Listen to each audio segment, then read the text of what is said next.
इस वीडियो में मैं आपको गांव में अपनी नई दुकान खोलने और उसे सफलतापूर्वक चलाने के कुछ टिप्स दूंगा। मेरी नजर में बिजनेस उसे करना चाहिए जो जीतने के लिए तैयार हो, और जीतने के लिए वो तैयार होता है जिसके अंदर सफलता की इच्छा असफलता के भय से अधिक होती है।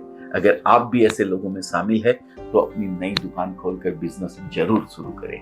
बिजनेस आप चाहें जिस चीज का शुरू करें, उसे चलाने और सफल बनाने के लिए आपको कई बातों का ध्यान रखना होगा। क्योंकि मुझे कपड़ों के बिजनेस का 30 साल का एक्सपीरियंस है, इसलिए मैं एक टेक्सटाइल बिजनेस करने का एग्जाम्पल देकर अपनी बातें आपको समझाने का प्रयास करूंगा। तो चलिए जानते हैं गांव में नई दुकान खोलने के टिप्स हम क्या क्या करें। नंबर 1, पैसों का इंतजाम। कपड़ों का बिजनेस या कोई भी बिजनेस शुरू करने से पहले आपको अंदाजा होना चाहिए कि इसमें कितनी पूंजी लगनी है और उसकी व्यवस्था कैसे होगी।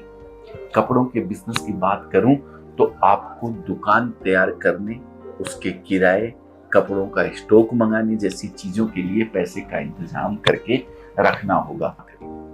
नंबर 2, दुकान की लोकेशन और डिजाइन।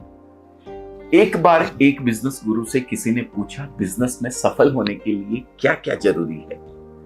उन्होंने कहा 3 चीजें सबसे ज्यादा जरूरी है।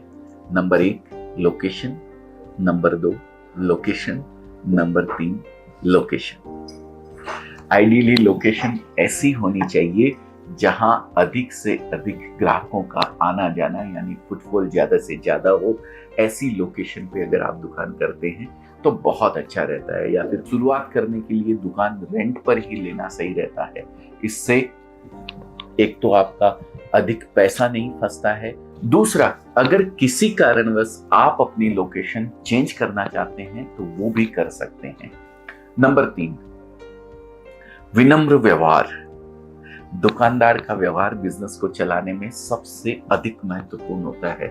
हम खुद उस दुकान पर जाना पसंद करते हैं जहां हमारा स्वागत मुस्कुराहट के साथ हो, ना कि झल्लाहट के साथ। दोस्तों, अजमेरा फैशन में हम ये सुनिश्चित करते हैं कि ग्राहक चाहे 25,000 का माल ले या 50 लाख का या ना ले, उसके साथ उत्तम व्यवहार ही हो। दोस्तों, कपड़े की दुकान में कस्टमर से डील करते वक्त अगर आप जिस इंटरेस्ट और जोश के साथ ग्राहक को पहली साड़ी दिखा रहे हैं, उसी इंटरेस्ट और जोश के साथ उसको अपना 20वां प्रोडक्ट या 20वीं साड़ी भी दिखाते हैं, तो आपको इस व्यवसाय में सफल होने से कोई नहीं रोक सकता है।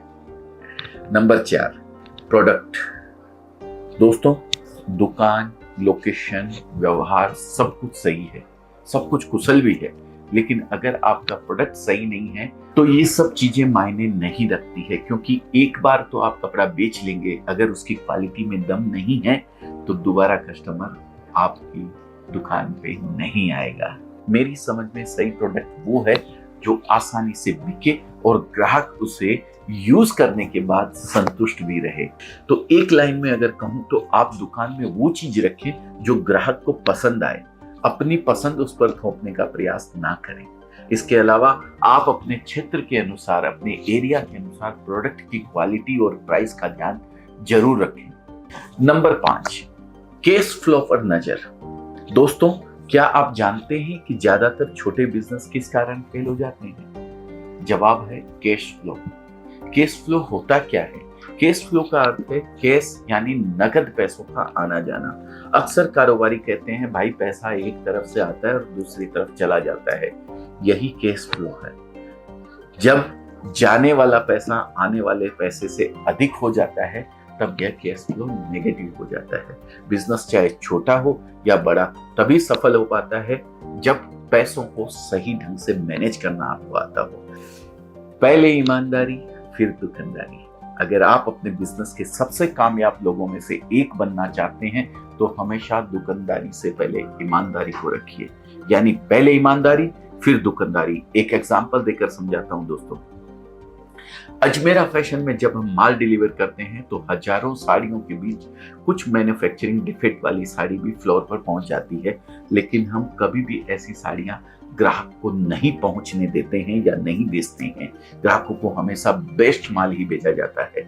इसलिए आज हजारों कपड़ा व्यापारी हम पर भरोसा करके व्हाट्सएप और फोन के माध्यम से ही अपना ऑर्डर दे देते हैं और माल मंगा लेते हैं। अगर आप ग्राहक के साथ ईमानदार बने रहेंगे तो निश्चित ही वो आपको मालदार बना देगा।